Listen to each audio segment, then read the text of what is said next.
Amari Cooper, guys, also spoke to the media yesterday, and earlier this week, we began the show talking about the raise the Browns and Amari Cooper came to. They did not agree to an extension. They agreed to a guaranteed 2024 salary plus up to $5 million in extra incentives. And Amari Cooper was asked about the new deal and his future in Cleveland yesterday. Here's what he had to say. It's been nothing but success here in terms of what I've been able to do on the field. I look to get better each and every year while I'm here. I'm really the type of guy that, takes heed to old sayings. If it ain't broke, don't fix it. So I'm not really trying to go somewhere else. You never know. The grass isn't always green on the other side. So, I would rather stay where I'm thriving. I'm content for sure. Obviously I wanted more guarantees in the contract, just because I feel like I've earned it. But, you can't always get what you wish for all the time. But, it's definitely noted.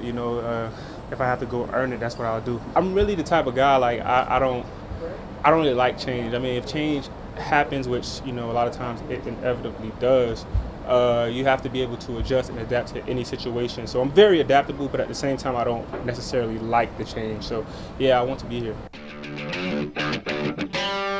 So Amari did not get any additional years added onto his contract, but says he loves being in Cleveland. He wants the opportunity to earn the incentives and earn another contract. Earl, do you think, knowing what we know about how the Browns operate in this negotiation, Amari Cooper as a player and a person, that this will be his final season in Cleveland, or is there a chance he ends up coming back to the Browns for a future in Cleveland? I think the only chance he comes back past this year as a member of the Cleveland Browns with two things. Either he really didn't have that productive of a season and he couldn't really get a better deal elsewhere, or he had a really productive season and he was willing to sacrifice some money or some years just for the sake of staying on this team. I think that Andrew Berry continues to show us how he does business. Andrew Berry search for wide receivers that's a certain age, maybe guys who may not have reached their full potential yet, and he give those guys an opportunity to grow as a member of the Cleveland Browns. I also believe that the Cleveland Browns want to get younger at the wide receiver position, and past this season, they have the opportunity to do that, whether it be by trade, draft, or free agency. If you kind of look ahead a little bit, and you look at the guys who will be unrestricted free agents, some of the names on that list is appealing to you, right? If you look at some of the guys that might be coming out this upcoming year, some of those names are going to be appealing to you. And so I think that the Browns have plenty options of how they can go about this. But I also think what happens this season at other positions is going to play a part in that as well. I think that Amari looked at this situation the closer we got to training camp and probably realized that this wasn't going to turn out the way that he thought it would. But at the same time, he just wanted to play some football and go out there and be willing to prove it, whether it be for the Cleveland Browns or for another team. I'm starting to change my mind on this a little bit. Oh, man. And, I think I changed my mind in a good way. Okay. Like, I think the more and more I hear Amari Cooper talk and the more and more I see his production, I'll be feeling like the grass is always greener at other places. But Amari Cooper is a dude, like, when I watch teams that get to the Super Bowl or play well, they always got a receiver like this. Ain't the biggest in the world, not the fastest in the world. The Patriots used to have the receivers like this all the time. You know what I'm saying? But every single time it came down to making a play, he just made a play. And I think Amari Cooper is a victim of his own, I guess, personality. He's not a guy that really says much. He doesn't talk very much. If he had the type of personality that some of the other receivers had with that type of resume, I feel like people would stand up and be like, oh, we got to keep Amari Cooper. To me, I think Amari Cooper might come out here and have one of the best years of his life, right? Say, for instance, he comes out here, and by the way, he was kind of banged up at the end of the year, right? Mm-hmm. He come out here and played 17 games, and we've never seen him with like a really good, solid quarterback in Cleveland. If Deshaun Watson has a good season and he plays 17 games, he might come out here and put 85 catches for 1,300 and maybe 7 touchdowns. And then we're going to say, well, we can go probably like get somebody else, or Man, I'm with him. If it ain't broke, don't fix it. Some people don't age at the same way people age. Right now, he aging like a fine wine. 1,200 yards, he dependable, don't say much, ain't causing no ruckus. And when you start rolling it over and you rolling some of these players over, because it's going to be inevitable as the team gets older, you don't know what you're going to get in receivers. They look great sometimes in college, but you don't know what you're going to get. So for me, if Amari Cooper come out here and put up another big year, listen, I'm all for bringing him back. I'm all for it. 31 years old, okay? Like, as long as he's healthy and I don't see any depreciation in his durability or speed, I'm down for it. So prior to this, you was on the get rid of Amari? No, prior to this, I wasn't on to get rid of Amari. That's so harsh. It was a more nuanced Amari Cooper might not be here. Because in that interview, they asked him point blank in that interview, they said, do you think this is going to be your last year here?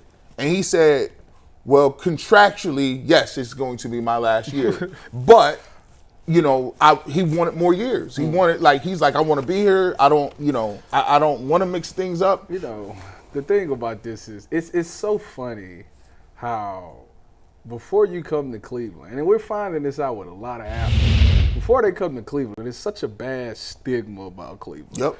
And then you get here and you realize, especially if you experience some success, it's like, man, I really don't want to leave because, this fan base has embraced you. It's a town that a city that hasn't really won anything, and all they looking for is that opportunity to go to the Super Bowl. And we done did some we didn't won the playoffs. We didn't won playoff games here while he was here. Or did we? No, we didn't. We got to the playoffs while he was here. He's had probably his best single game as a Cleveland Brown. I don't know yards-wise if he's had his best season. And he's played for some noteworthy franchises. He played for Oakland and LA, Dallas. And Dallas. Yeah. These them is two of the biggest fan bases in the world. And he like, nah, I like it here. Yeah, and I feel bad for him because it's just like it's inevitable that the only way I can see Amari Cooper staying here is if he does have an unbelievable season and they realize they can't. They have to have him here. He has to be on this team. Or Jerry Jeudy don't do nothing. Jerry Jeudy don't do nothing, but it's still a name that, and it's funny to me because I was thinking about this last night before I went to bed. It's a name that I feel like the way things work would end up signing with Cleveland, and that's T. Higgins. I think that T. Higgins. I think Deshaun has been on record saying he wanted T. Higgins. And the fact that we just seen it this year in this division. You seen Geno Stone go from Baltimore to the Bengals. You seen Patrick Queen go from Baltimore to the Steelers. It's for some odd reason, guys want to stay within the division. And I can see T. Higgins going to I went to Clemson. I don't think he played with Deshaun. I think he came right after Deshaun left. But Deshaun went to Clemson. Let me go back and have that Clemson connection there. And I'll get to see the team that didn't want to pay me twice a year, stuff like that. So I could see the Browns, and then they would take their first round pick, obviously, and go left tackle. But I can see the Browns being aggressive this offseason and trying to get a guy like T. Higgins because you got the route runner in Jerry Jeudy, but you still won't have the outside X threat. And the one thing is we talk about is Andrew Berry likes to get people young and he likes to pay them before they blossom into this big thing.